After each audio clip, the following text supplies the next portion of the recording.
Bueno, queridos conspiradores, creo que la semana pasada que abordamos el tema de Cuba, como que lo dejamos en punto y coma. Creo que sería importante... En punto y Cuba. En punto y Cuba, sí. Está bien, mejor, punto y Cuba mejor. Creo que sería bueno abundar más en el tema. Es un tema que tiene un gran contenido político, que tiene un gran contenido social, que es un gran ejemplo para México de lo que no debemos hacer en México, según mi punto de vista. Algunas cosas que sí debemos hacer. Algunas cosas que sí, que yo creo que la mayoría no las debemos hacer, pero bueno, es parte de la discusión. Y, bueno, y tiene su aspecto cachondo, juguetón, la música cubana que está muy presente en nuestra vida, pero habrá que recordar algún anecdotario de Fidel Castro y el Che Guevara en México, ¿verdad? Querido. Yo creo que lo importante en el asunto de Cuba, y lo que vimos la otra vez, es no perder de vista que fue una dictadura. Y creo que de ahí hay que seguir bordando porque no podemos permitir, y yo desde mi perspectiva, ni la dictadura de derecha ni la de izquierda, por más cosas que podamos encontrar positivas. Yo sé que hay que ser mesurados y críticos y objetivos, pero la dictadura es terrible en donde le veas. ¿Puedo hacer una breve acotación? No. Sí, se convirtió en una dictadura. Claro, pero a ver, la idea de la revolución era una gran idea. Por eso, pero es una de tus utopías, de esas de idealista trágico. Otra vez me volviste a decir idealista trágico, sí, querido, qué lindo. joven conservador. Viva la libertad y vamos a hacer, algún día la humanidad se agarrará de las manos. ¿Cómo es posible? ¿Estudiaste en colegio cubano? Bueno, si les parece bien, entonces brindemos por la democracia, jóvenes conspiradores. ¿Colegio de curas? De curas.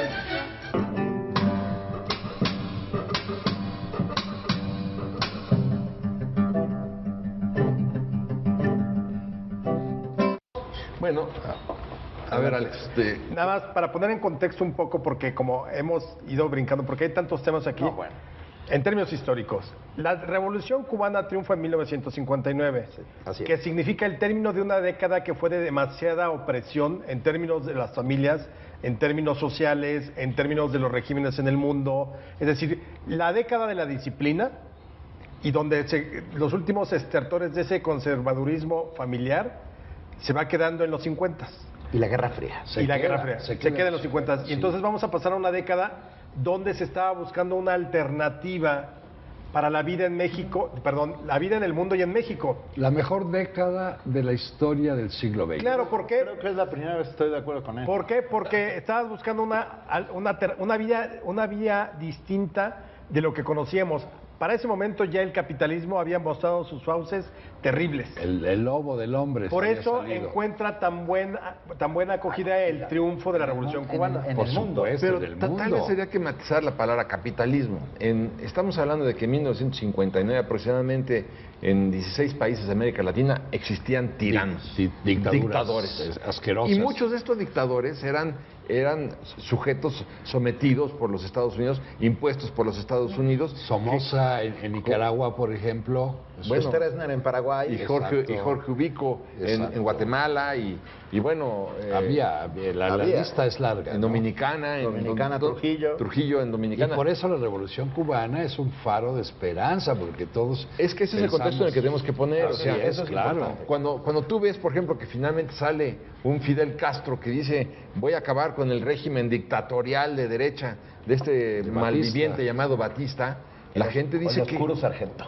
Que qué maravilla. Y cuando ves que da el siguiente paso y se opone a los Estados Unidos, pues la gente todavía aplaude más porque sabía la cantidad de regímenes. Bueno, yo no puedo perder de vista, no puedo olvidar cuando la United Fruit Company en Nicaragua nombró presidente de Nicaragua al secretario del Consejo de Administración del Pulpo, de la bananera. Entonces, bueno, claro que había un gran resentimiento en contra de los Estados Unidos y estaba de alguna manera justificado esto. Quizás una de las virtudes de Fidel Castro en los inicios de la revolución fue enfrentarse al ogro del imperio norteamericano que tenía apachurrados. Habían invadido casi todos los países. Pues todos, incluyendo el nuestro, por supuesto, que nos robaron la mitad de nuestro territorio, etcétera. O sea, había una postura anti-yanqui, anti-gringa en ese momento, y Fidel se convierte un poco en el paladín para combatir a este capitalismo salvaje. La última gran revolución que era pues ejemplar, ¿no? era la del presidente Arbenz en Guatemala. Sí. Jacobo Arbenz. Jacobo Arbenz, cuando él en el año 54 empieza a nacionalizar una serie de terrenos, propiedad de la United Fruit Company, y bueno, inventan toda una guerra, lo derrocan los gringos, y entonces es claro que el resentimiento estaba ahí, no era por otra razón, sino para proteger los caudales norteamericanos. Entonces, sí sale Castro y por eso se vuelve tan acaba con esta marioneta yanqui, claro. que era. Entonces, claro, la gente dice, caray, ya era hora, ¿no? Exactamente. Y por México eso juega un papel importante. Muy importante, sí, porque apoya, México nunca rompió relaciones con Castro. Pero bueno, y incluso aquí se gesta parte de este movimiento guerrillero, aquí se entrenan. De aquí sale el Granma de Tuxpan, Veracruz, claro. Y es la primera avanzada. A los conspiradores en casa les costará trabajo imaginar que Fidel y el Castro y el Che Guevara y Raúl Castro y Cienfuegos y otros revolucionarios notables caminaban en la colonia Narvarte, bueno, en la colonia del Valle. En la Alameda. Exacto. O sea, porque no tenían un peso, de algo tenían que vivir. ¿Y quién da el dinero para el barco, el Granma? Miguel Alemán. Miguel Alemán, sí. Miguel Alemán da dinero para financiar el viaje. Miguel Alemán, Miguel Alemán, que era un hombre, cachorro de la revolución. El cachorro de la revolución, que era un hombre absolutamente proclive al capitalismo, nunca se imaginó que estaba dando el dinero para financiar una dictadura de izquierda como es que no era para financiar una dictadura, era para financiar una revolución exactamente, que después se pervirtió y se convirtió en una dictadura asquerosa. Pero nuevamente, o sea, tiene que ver también porque en los 60s, desde el principio es la década de las utopías. Y de la modernidad, ¿no? Exacto, la modernidad, el sueño, las drogas, el despertar de una generación contestataria. O sea, insisto, veníamos de una generación que al menos se había disciplinado frente a la autoridad. Y el 60 es el rompimiento. Entonces, evidentemente, Castro significaba... Y hay que reconocerlo, en ese momento nadie pensaba en una dictadura. Pero además pensabas en ese sueño revolucionario. Eso es. Que la historia había demostrado que había sido un fracaso en todos los aspectos, pero aquí nuevamente se junta con una época donde necesitas alternativas y caminos distintos, y obviamente mucha gente, sobre todo los estudiantes, las juventudes de entonces, se compran el rollo de que el socialismo era la vía. Y claro, ¿quién no iba a pedir una sociedad más justa, más igualitaria, de derechos sociales, de crecimiento para todos? Pues pero eso es lo que todos quisiéramos. La teoría es una maravilla, pero claro, como decía Winston Churchill decía, bueno, hasta los 20 años todos somos comunistas, todos somos socialistas, pero el que después de los 20 años sigue siendo comunista... No necesariamente. Es un tonto. Es un pendejo. No, pero yo no coincido con Churchill. No. No, ¿cómo no? A Churchill le dan el premio Nobel de Literatura cuando escribió tres No, cuidado. No, su libro de Derrota Mundial es una verdadera maravilla. Pero está escrito, no está bien escrito, Paco. No. Sí, es como si le hubieras dado a Madero por la sucesión presidencial el Nobel. Sí, no. Calma. Le haber dado el de la paz por haber logrado, pero no el de literatura. Vengamos a nuestro tema. Hay que pensar en el contexto ideológico en el que se da la revolución cubana. ¿Quiénes son las figuras prominentes de la cultura y el pensamiento? Jean-Paul Sartre, Malraux, Luis Buñuel, la gente de la izquierda pensante mexicana, como Alberto Castillo, como Castro Villagrana, como Revueltas, etcétera. Había una proclividad a tener esa simpatía, a acabar con el capitalismo opresivo, ¿verdad? Entonces Fidel se vuelve un faro en ese sentido, y por eso toda la juventud de mi generación lo apoyamos. Y de la mía, ya estaba en plena, la revolución ya estaba consolidada. Y apoyábamos a Castro, y nos provocaba una gran simpatía en términos ideológicos. No, bueno, te voy a decir, es un sujeto que derroca a un dictador, bravo, ¿no? Claro. Y luego se enfrenta a los Estados Unidos, más bravo. Más bravo, sí. Entonces dices, bueno, hasta ahí vamos bien. Todo va bien. Hasta ahí todo iba bien. Hasta ahí todo iba bien. Hasta que pero cuando empieza a perseguir, a su pueblo. Cuando crea una policía secreta, cuando empiezan a secuestrar a las personas, cuando empieza a usar el paredón para acabar con la oposición. Y hacer purgas ideológicas. Cuando la gente empieza a huir de Cuba y ve cómo se puebla todo el sur de los Estados Unidos. Hoy en día, el Producto Interno Bruto de los cubanos que están en Miami es de 15 veces mayor que el de la isla. O sea, ponte a ver, los grandes constructores del Miami de hoy son los cubanos exiliados, que si se hubieran quedado ahí en un régimen democrático donde hubiera habido oportunidades para todos, bueno, claro que ya sé con lo que es el verbo hubiera. Muchos estuvieron, sí, muchos, sí, también. Acuérdate que a muchos se les llamaron gusanos, porque muchas de esas personas que huyeron de Cuba apoyaron a Batista. O sea, y tenían los casinos. Era un sueño y muchos los hoteles. A la lógica del sueño. Y eso está muy bien. Idealista, trágico. Pero ¿por qué trágico? ¿Tú no tienes sueños, querido? También los sueños libertarios de las democracias son idealista, sueños. Trágico porque ve cómo termina el régimen cubano. O sea, ¿idealista trágico el régimen cubano o yo? No, tú no, pero es idealismo trágico, perdón, no idealista trágico. Okay, idealismo trágico. Porque entonces hace así este muchacho. Porque tú eres la representación de ese idealismo trágico.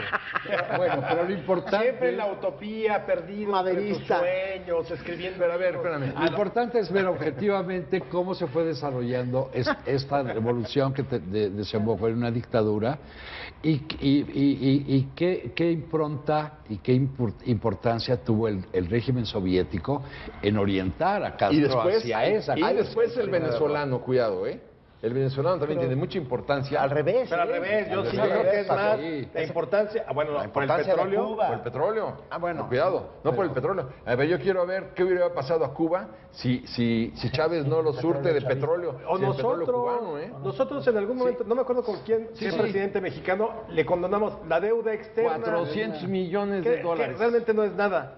Eso fue pero ¿no? Claro, o sea, ese tipo de cosas. No, esto fue con Calderón también. Calderón también le perdonó 400 millones de dólares. A Fidel. Imagínate, o sea, pero el punto es, el problema es que, como suele suceder con este tipo de caudillos, que son ante todo caudillos, nunca van a ser ciudadanos en el poder. Son caudillos porque llegan con la fuerza de las armas a imponer lo que ellos creen que es lo correcto, con cierto ánimo mesiánico, con cierto ánimo de populista, de es el pueblo. Yo hablo por el pueblo, yo sé lo que quiere el pueblo. Yo soy el pueblo. Y entonces lo que el problema con Castro muchas veces es que termina haciendo de su conflicto, del conflicto entre Cuba y Estados Unidos, un asunto personal.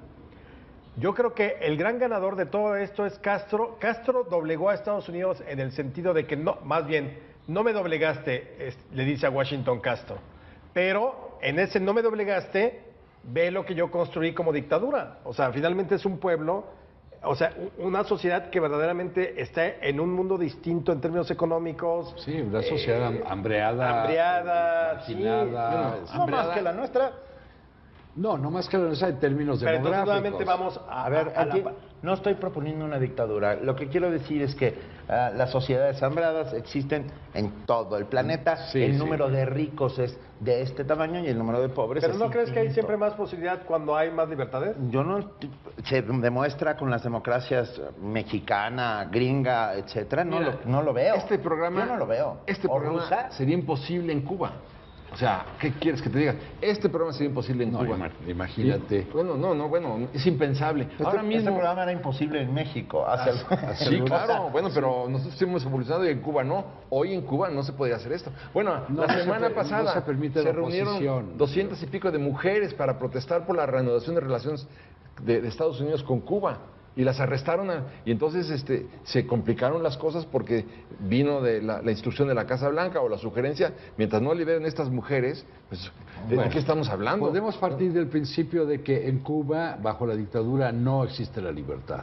No, claro. Que es el bien más preciado por los seres humanos. Sin libertad, todo lo demás sale sobrando. No importa que haya una buena educación, no importa que haya una buena medicina, no importa que haya unas zafras excepcionales. Si no hay libertad, eso no sirve de nada, porque es una sociedad conducida y una sociedad que fue educada para convertirse en mendigos.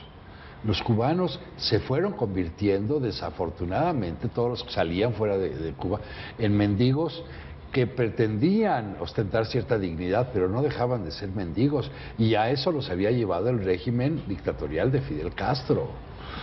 Acuérdense cuando salía la orquesta sinfónica de La Habana a dar un concierto y regresaba un cuarteto. Nada más con esta última reflexión, y brindamos por la democracia, es cuando el comunismo se impuso democráticamente, cuando un solo país votó por la imposición de el comunismo y la supresión de todas las libertades. Nunca. Salud.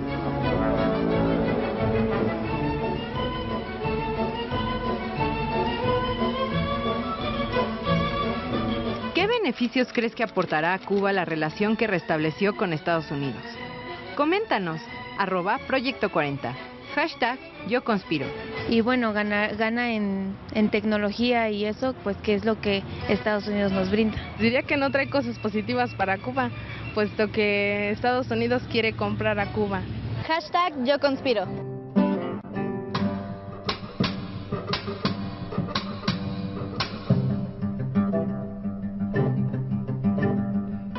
¿Qué beneficios crees que aportará a Cuba la relación que restableció con Estados Unidos? Coméntanos, @Proyecto40. Yo conspiro. Reactivaría mucho la economía cubana y probablemente, pues sí, al costo de que pierdan bastante de lo que ellos consideran importante dentro de su ideología, que se define bastante en oposición a los Estados Unidos. Y va a incluirse en el proceso de globalización en el que el mundo está inmerso inevitablemente. Yo conspiro.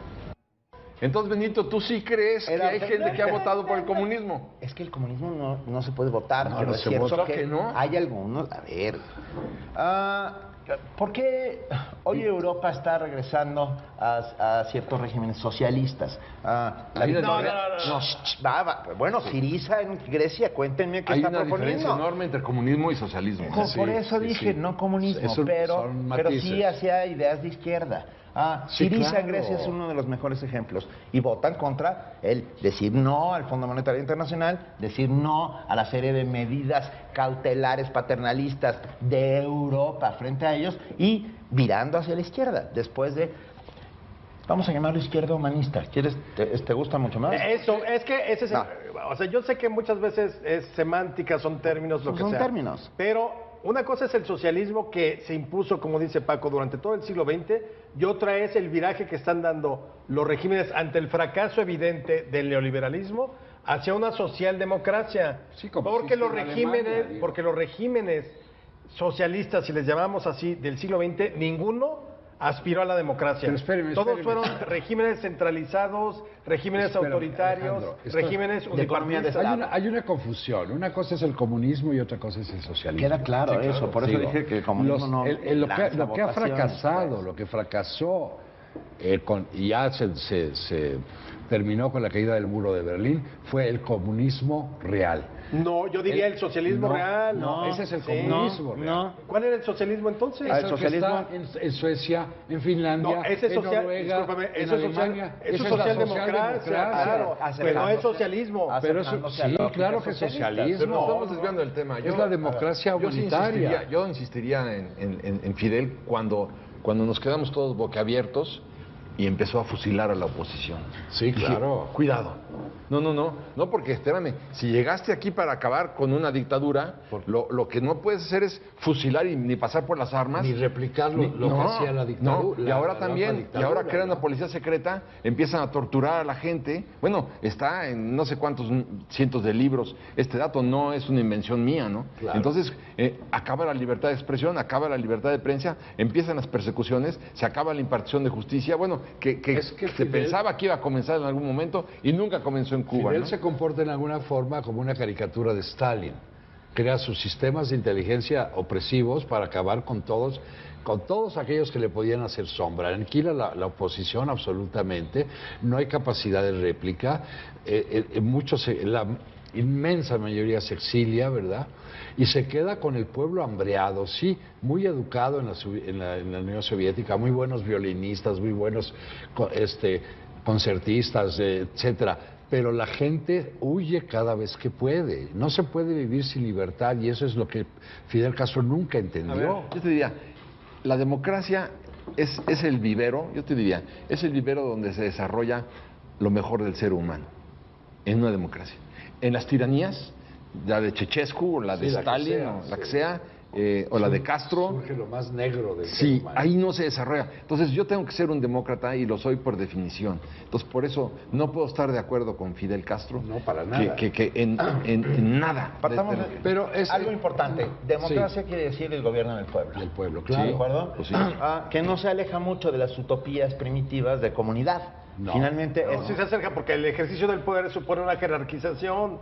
Pero la no es jerarquización, sí. no. Uno de los pertenecientes al pueblo representa al resto. Exacto, porque en una democracia ideal. Nuevamente, el poder del pueblo. No democracias imperfectas. El poder del pueblo, claro. La democracia es el poder del pueblo, muy bien. Pero ¿cómo lo ejerces? Que es el mismo rollo en el que nunca pudo salirse de López Obrador cuando decía, es que como el pueblo tenemos la soberanía, la soberanía reside en el pueblo, sí, carajo, pero la tienes que ejercer de algún maldito modo. ¿Cuál es el maldito modo? A través de un congreso o de representantes, sí. Bien. No nada más voto por voto. Entonces el voto es nuestra forma de demostrar. Pero estás jerarquizando, entonces ya. Pero estás hablando de un impresentable que dijo, váyanse al diablo con sus instituciones. Esa es la frase que lo va a definir para siempre. Váyanse al diablo. Espérame, ¿qué hizo Castro con las instituciones cubanas? Las mandó al diablo. ¿Qué hizo Stalin con las instituciones? Las mandó al diablo. Por Dios. ¿Qué hizo Hitler? No, sí, por Dios, sí. Mira, hay una serie de disfraces basados en los dogmas. ¡Auxilio! Se supone, se presume que el comunismo tiende a la implantación de la dictadura del proletariado. Esto es darle a los trabajadores, darle al trabajo la posibilidad de gobernar. Tiene que ver con la economía. Espérate, déjame terminar. Ahí Fidel llevó esta premisa de la dictadura del proletariado a su propio pueblo e impuso es el Estado la dictadura no del proletariado, sino de un grupo de oportunistas que se enquistaron en el poder, y ahí es donde está el gravísimo defecto. Tengo que ser muy crítico con la Revolución Cubana. Siempre pensé que era un sueño y lo seguí pensando hasta hace muy poco. Con todas estas excepciones, salvedades y cosas terribles que tuvo y que sigue teniendo. Yo me hago una pregunta y la hago aquí. ¿Ustedes piensan que con la muerte de Fidel, que llegará tarde o temprano porque todos somos mortales, cambiará Cuba? Mira, pregunto. Yo lo iba a formular de otra forma. ¿Ustedes creen que con el restablecimiento de las relaciones de Cuba con Estados Unidos van a cambiar las cosas en Cuba? Creo que va a tardar muchísimo. Yo tampoco. Yo creo que va a ser un proceso, pero evidentemente el que no esté en los Castro en el poder va a allanar el camino para tratar de transformar el régimen. Y además ya dijo... Porque además ya es una generación nueva también. Ya dijo Raúl que él en 18 se retira. No hay que perder de vista que Raúl va a tener 90 años, ¿no? Sí, en el 98. Esa es la otra. En el 18 va a tener 90 años Raúl. Te dijo ya, me voy a retirar. Entonces yo sí creo que ahí va a haber una gran oportunidad. Pero lo curioso, que aquí hay una paradoja importante, es cuándo empieza el proceso de reanudación de relaciones con los Estados Unidos, cuando se da cuenta, muere Chávez y se da cuenta Fidel y Raúl que ya no van a poder abastecerlos con petróleo venezolano y que la deuda gigantesca que tiene Cuba con Venezuela jamás la van a pagar. Bueno, entonces, curiosamente, empieza el cabildeo con la Casa Blanca. ¿Por qué? Porque saben que sin el petróleo venezolano, ahora verán ustedes cómo los gringos van a empezar a regresar a La Habana, a regresar a Cuba. Ahí lo ayudan. ¿Recuerdan de la posición de mendigo que yo les comenté? O sea, el gobierno cubano ha sido un mendigo, pero un mendigo que se pone los moños y pone sus reglas. Mendigo de la URSS y mendigo también de los propios Estados Unidos y de México y de muchos países. ¿Con qué te quedas, Alex? Perdón. Yo me quedo con la idea de que la democracia es el camino. O sea, por más imperfecta, por más cuestionamientos que se le tenga, por más cara quizá que nos resulte a nosotros, yo creo que entre más pronto podamos ajustarnos a una democracia basada en el respeto a la ley y a las instituciones, se debe de reflejar como proceso en un mejoramiento de la sociedad en general. Y lo mismo creo que es para Cuba. O sea, yo sí considero que en el momento en que los Castro dejen el poder, claro, les va a costar, es una transición, tienen que pagar muchas culpas de su gobernante que hizo a lo largo de 50 años, como nosotros las estamos pagando ahora. Yo creo firmemente en la autodeterminación de los pueblos y también creo en las democracias. Pero sigo pensando que el sueño de las revoluciones posibles está ahí y las utopías sirven, como decía muy bien Eduardo Galeano, para caminar. La utopía es eso que está en el horizonte, caminas 3 pasos y sigue estando en el horizonte. Sirve para caminar. Pues yo me quedo con la idea de que espero que el pueblo cubano pueda encontrar una vía alterna para evolucionar, para progresar y para vivir en una sociedad equitativa, igualitaria, con justicia y en buenos términos con el resto de Latinoamérica y del mundo, ¿no? Yo estoy convencido, ya lo hemos platicado aquí, que las revoluciones o sirven para concentrar aún más el poder o no sirven para nada. A ver, veamos la revolución china. Chiang Kai-shek es derrocado por Mao Zedong y hoy sigue existiendo dictadura en... Sí, es otro régimen. La revolución rusa, acaban con el zarismo y se instalan los soviets. La revolución rusa fue espantosa, ¿verdad? ¿Qué sucede? La revolución sirvió para concentrar aún más el poder, igual que la revolución francesa, por más que después evolucionaron. ¿Y la mexicana? La revolución mexicana lo mismo. La revolución mexicana, ¿qué hace? Bueno, sí, acaba con el porfiriato, pero después se concentra el poder en una diarquía Obregón Calles y después en la dictadura perfecta. El problema es que además te canta bonito, la revolución te canta bonito al pueblo, es el encantador de serpientes del pueblo, mira, viene no un necesariamente, cambio social. Sí. No coincido con eso. Yo creo que la revolución es un parteaguas histórico para propiciar una transformación que no social. que no se da, pero por la vía de la violencia jamás. Pero sí que no se ha dado. Es mantenerse en lo mismo. No se pierda nuestra conspiración. ¿Tú crees sobre que Corea del Norte en algo? ¿Tú crees que necesitamos una revolución ahorita? No, claro que no. Yo una revolución pacífica, una revolución de las ideas. La revolución del intelecto, sí. Claro, bueno, salud por la democracia. Y por las revoluciones posibles. Y que viva Cuba.